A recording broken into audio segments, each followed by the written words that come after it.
শুভ সকাল সবাইকে। অরিত্র অরিত্রিয়ার মমে আপনাদের স্বাগত জানাই। বাপের বাড়ি থেকেই ভিডিওটা করছিলাম। আর সকাল আমাদের শুরু হয় ঠিক এইভাবেই। সব বোনরা ঘুম থেকে উঠে যেন সব বোনেদের পাড়ার মুখ না দেখলে চলে না, তাই ওর ঘরে চলে যাই মুখ দেখার জন্য। ওখানে গিয়ে মুখ দেখে ওদের তারপরে মুখ ধুই, এরও একটা ব্যাপার। যাই হোক, আমি সোমা চলে এলাম আরও একটা ভিডিও নিয়ে। এই যে সকাল থেকে রাত অবধি শুধু এই আড্ডাই চলতে থাকে। আমরা তো আর মালতী মাসি না যে বলবো সকাল থেকে দুপুর আমার বেজেই চলে নুপুর। না, আমাদের নুপুর বাজে না, আমাদের শুধু আড্ডাই চলে সকাল থেকে দুপুর।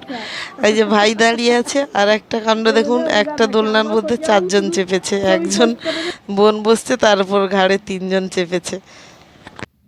তারপর বিকেল হয়েছে, এসছে দিদি। দিদি কি অনেকটাই ফল নিয়ে এসছে, তার মধ্যে থেকে আমি বললাম তরমুজ আর আঙুরটা কেটেই ফেলি।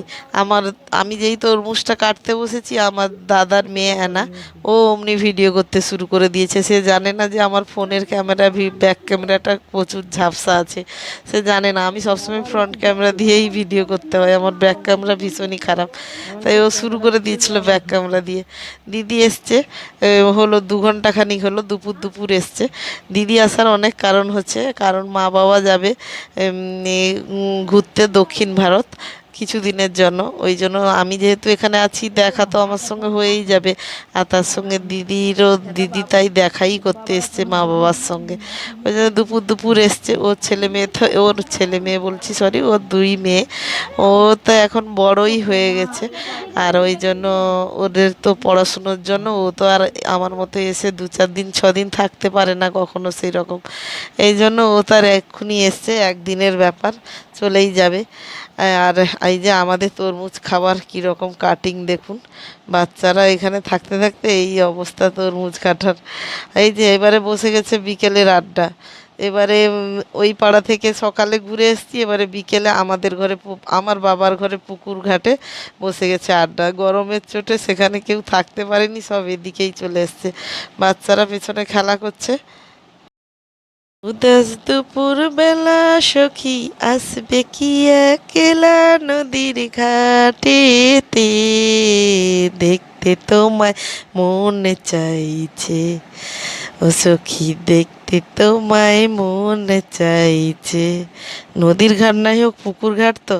আজকে গলার অবস্থা খুবই খারাপ, বাপের বাড়ি থেকে ঘুরে এসেছি তো, এখন বাড়িতে বসেই ভয়েস দিচ্ছি, কিন্তু গলাটা ভীষণ ভার।